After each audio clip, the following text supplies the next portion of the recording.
Welcome back, everyone. Welcome to Effective Communication in Professional Setting. Today, we're going to learn how to summarize. It is very important that you learn this specific skill because in quoting and paraphrasing of official documents, you definitely need it. Either you are in postgraduate degrees or you're doing your undergraduate degrees at university. In general, the first quarters of 2008 have been profitable. For example, to the company, 19 of 20 departments report cutting costs at least 20%, and sales from 15 departments have risen 5%, and about $5 million.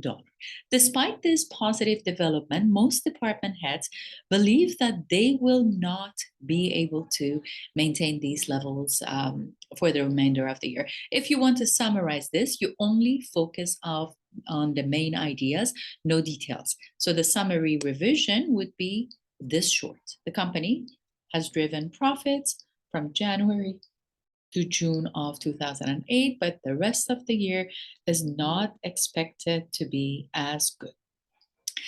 Paraphrasing slightly is different because when you paraphrase, you talk about the details as well. When you summarize, you only focus on the main ideas. No examples and no details are necessary. We're going to have a little bit more details on summarizing a little bit when we are comparing it with quoting, paraphrasing, and summarizing. The other videos that I posted are specifically elaborating and training you all on how to paraphrase and how to quote in details.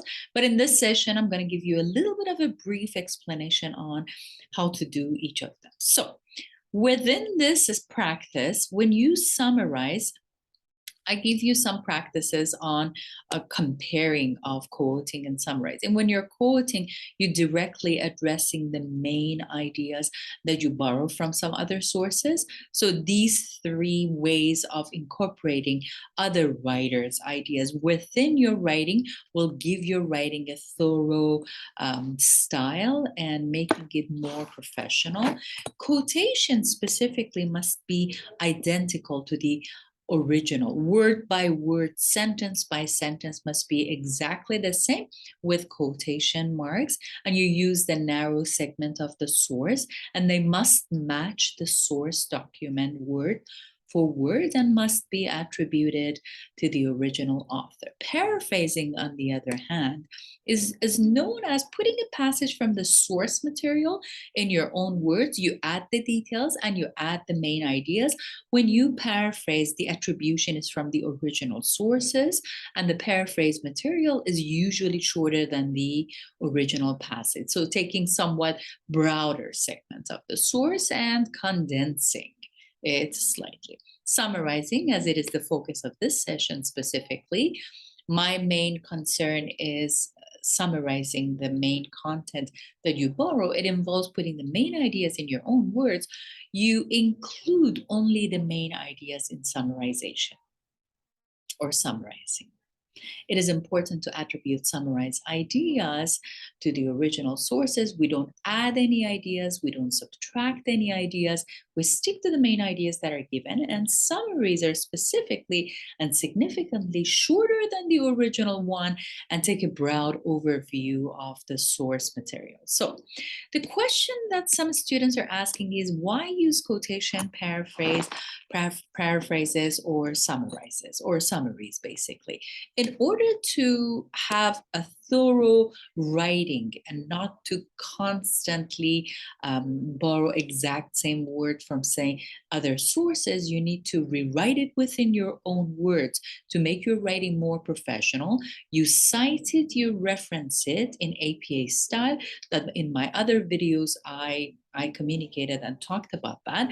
You can watch those videos. It's under APA citation. I have many of those videos, and comment in the comment box below specifically what do you think about paraphrasing and summarizing and quotation, and which one is more challenging to you. So summaries serve many purposes, specifically paraphrasing and quotation do that as well.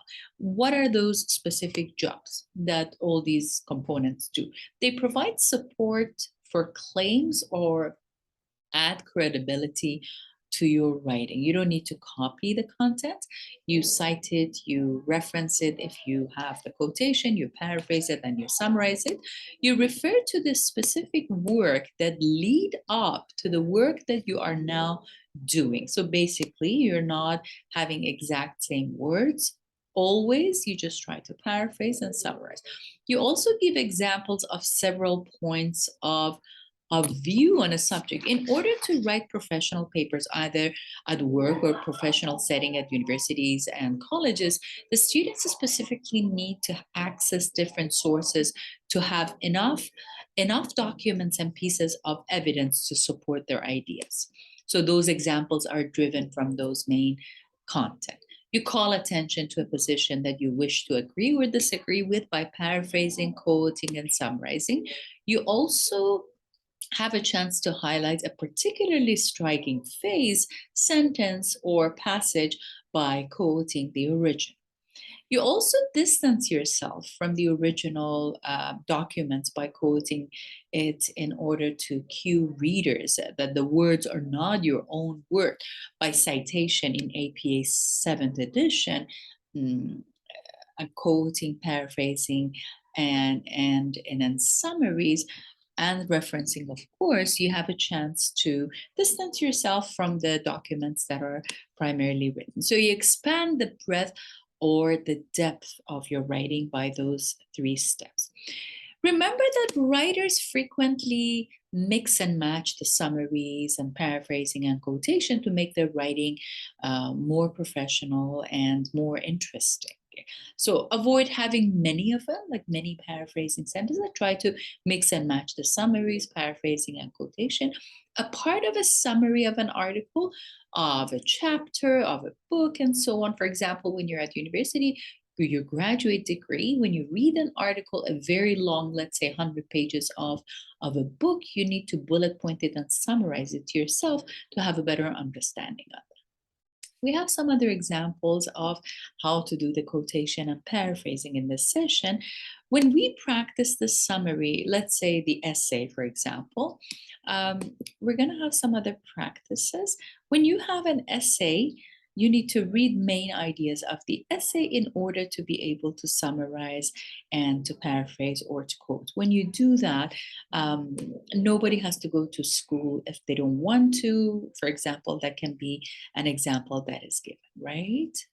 So when you summarize the article, the length of the article from the original one is going to be a little bit shorter than normal setting. Going back to summary, not to digress the topic, these are the steps you need to take. You read the entire article, essay, or the text, and noting the key points and the main ideas only. Remember, risk of being redundant. In summary, you do not add any details or any examples. You just simply rely on the main points in summary. You summarize the next step. You summarize in your own words what the single main idea of the essay is. Let's say bullet points in like phrases or sentences. You paraphrase important supporting points that come up in the essay, and then you finally consider any words, phrases, and brief passages that you believe should be quoted directly. Make sure you comment in the comment box below for next week, Monday. Remember, every Monday we have a new video posted for you to benefit and improve your professional communication. Thank you for watching.